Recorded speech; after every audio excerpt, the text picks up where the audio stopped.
Welcome to current affairs. क्या आपको पता है कि अभी तक इंडियन आर्मी के लिए डेडिकेटेड सैटेलाइट नहीं था। जो भी सैटेलाइट यहाँ पर मिलिट्री इस्तेमाल करती थी, चाहे नेवी करती थी, एयरफोर्स करती थी, उसका कुछ इस्तेमाल इंडियन आर्मी के द्वारा किया जाता था। लेकिन फाइनली आप देख सकते हो GSAT-7B सैटेलाइट ये अब इंडियन आर्मी के लिए स्पेसिफिकली डेडिकेटेड हुआ है, जिसकी वजह से बताया जा रहा है कि चाइना बॉर्डर हो गया, पाकिस्तान का बॉर्डर हो गया, वहाँ पर काफी अच्छे से निगरानी की जा सकेगी। ये आप देख पाओगे। India eyes more military satellites aims for secure communication and 24 hour border surveillance. तो यहाँ पर जो भी कुछ डेवलपमेंट हुआ है, जो डिफेंस एक्विजिशन काउंसिल होता है, उनके द्वारा जो निर्णय लिया गया है अलग अलग चीजों के लिए, वो भी मैं आपको बताने वाली हूँ।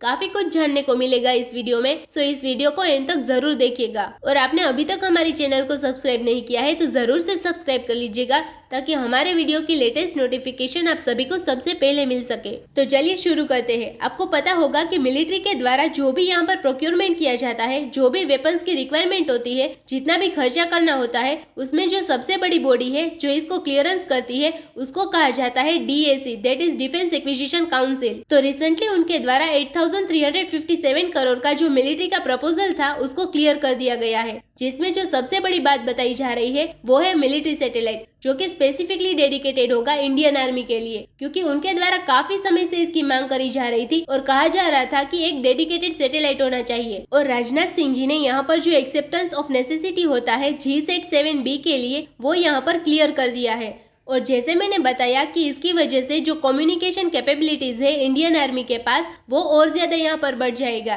तो GSAT-7B के ऊपर आने से पहले मैं आपको बताना चाहती हूँ GSAT-7 सीरीज के बारे में। ये जो सीरीज स्टार्ट किया गया था इसरो के द्वारा, क्योंकि ऑब्वियस की बात है कि इसरो इसको लॉन्च करेगा, तो जो भी ये सीरीज स्टार्ट किया गया था वो हमारे मिलिट्री के लिए बनाया गया था। जैसे कि आप देख सकते हो 2013 में पहली बार मिलिट्री के लिए कोई सैटेलाइट लॉन्च किया गया था।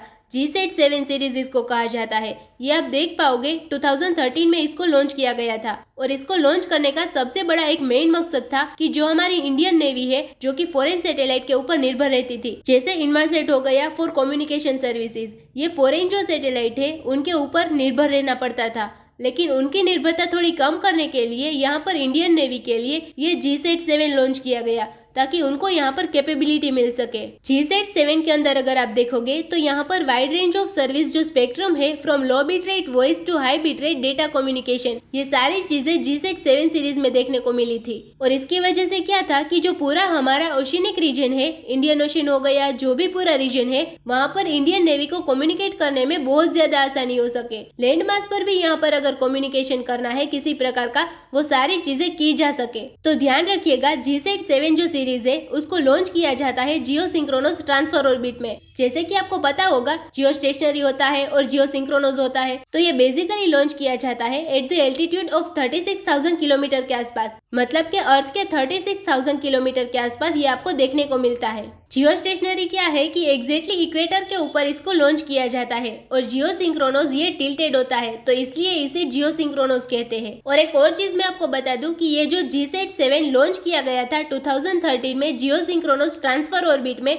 उसको बेसिकली बोला गया रुक्मिणी। तो रुक्मिणी आपको ध्यान रखना है यहाँ पर कि ये क्या था। ये जो GSAT-7 का जो सबसे पहला सैटेलाइट था वो यहाँ पर लॉन्च किया गया था, और इसके अंदर Ku band, S band, C band, ultra high frequency, ये सारी चीजें इंडियन नेवी वॉरशिप्स के लिए, उनके कम्युनिकेशंस के लिए डेडिकेट किया गया था। और उस समय जब इसको लॉन्च किया गया था तो ये इसरो ने नहीं किया था, मतलब कि जो रॉकेट का इस्तेमाल हुआ था ना, वो एरियन 5 जो फ्रेंच गियाना है वहां से, उसके माध्यम से इसको किया गया था। इसकी वजह से नेवी के पास जितने भी वॉरशिप्स है, एयरक्राफ्ट है, सबमरीन है, लैंड बेस्ड कम्युनिकेशन है, वो सिक्योर तरीके से हो सके।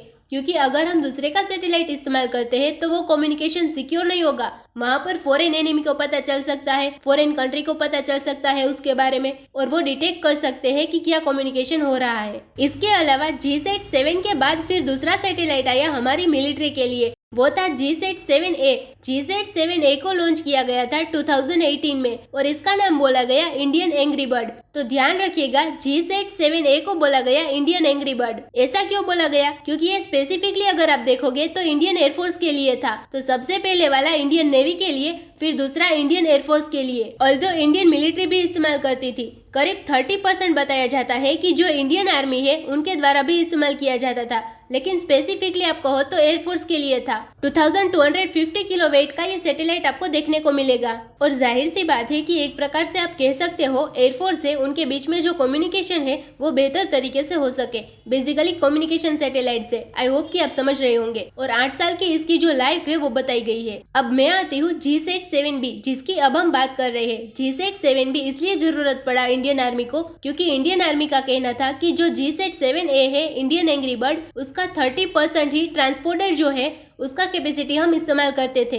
क्योंकि ये जो सैटेलाइट होगा GSAT-7B, इसकी वजह से इंडियन आर्मी इसका पूरा इस्तेमाल कर पाएगी और फेल सेफ कम्युनिकेशन यहाँ पर उनको मिलेगा, जिसकी वजह से फोर्स मल्टीप्लायर जो है वो देखने को मिल सकता है। इसके अलावा आप देख सकते हो यहाँ पर जो चीजें बोली गई है कि इंडियन आर्मी और इसरो के बीच में ये पूरा कोलैबोरेशन हुआ है और एक प्रकार से आप कह सकते हैं कि जो कैपेबिलिटीज है बॉर्डर एरियाज पर, चाइना वाला border line of actual control हो गया, पाकिस्तान वाला बॉर्डर हो गया लाइन ऑफ कंट्रोल, वो सारी चीजों में काफी मदद कर सकता है। स्पेशली अप्रैल में 2020 से जो भी चाइना और भारत के रिलेशन है स्टैंड ऑफ हुआ है, उसके बाद से ये और ज्यादा इम्पोर्टेंट हो जाता है। ऑल्दो यहाँ पर कोशिश किया गया है कि जो ड्रोन्स वगैरह है उसके माध्यम से चीजें फॉरवर्ड हो सके, लेकिन इसके अलावा हमें हर तरफ से फुल प्रूफ होना पड़ेगा। सैटेलाइट के माध्यम से अगर हमें कोई कम्युनिकेट कर रहा है तो ऐसा ना हो कि वो कम्युनिकेशन एनिमी कंट्री को पता चल पाए, यहाँ पर जो चाइना है वो उसको डिकोड ना कर पाए। तो इसलिए जो डेडिकेटेड सैटेलाइट है वो काफी मदद कर सकते हैं। तो आई होप कि GSAT-7B आपको समझ में आ गया होगा। अब हम देखते हैं कि और क्या क्या हुआ है, क्योंकि 8000 करोड़ से ज्यादा का क्लियरेंस दिया गया है। तो इसके अंदर और भी कई सारी चीजें हैं, जैसे कि नाइट साइट इमेज इंटेंसिफायर होता है, लाइट व्हीकल हो गया, air defence fire control radar हो गया।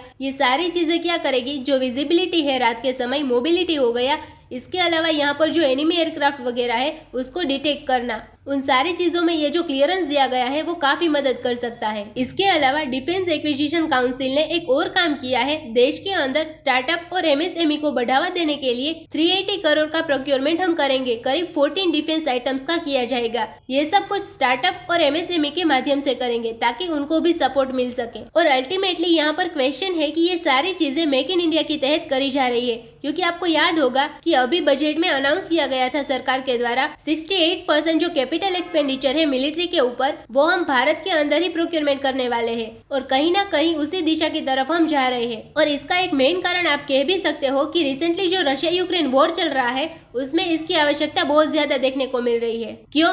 क्योंकि जिस तरह से सैंक्शंस लगाए गए हैं रशिया के ऊपर, तो भारत और रशिया के बीच में जो सप्लाई है उसमें कुछ प्रॉब्लम आ सकता है। कहीं ऐसा ना हो जाए कि यहाँ पर वापस से चाइना जो है बॉर्डर पर कुछ छिड़काने स्टार्ट कर दे अगर हमें किसी भी इक्विपमेंट की आवश्यकता होती है, क्योंकि 50-60% से ज्यादा अभी भी जो यूजेज है वो हम रशिया के ऊपर डिपेंडेड है। तो रशिया का पूरा रिसोर्सेज इस समय यूक्रेन की तरफ लग रखा है। तो मे भी हो सकता है कि रशिया हमें इमीडिएट बेसिस पर चीजें सप्लाई ना कर पाए, तो हम कहाँ से लेकर आएंगे? तो ये भारत के लिए काफी मुसीबत हो सकती है। और इस समय सबसे ज्यादा आवश्यकता लग रही है रशिया यूक्रेन वॉर के बीच में कि भारत को इंडिजिनाइजेशन की तरफ बढ़ना चाहिए, और वही कुछ यहाँ पर आपको देखने को मिलेगा। लेट्स सी कि क्या होता है, बट आई होप कि ये जो वीडियो था रिगार्डिंग GSAT-7B जो कि इंडियन आर्मी के लिए स्पेसिफिकली डेडिकेटेड होगा, इसके बारे में सब कुछ आपको पता चल गया होगा।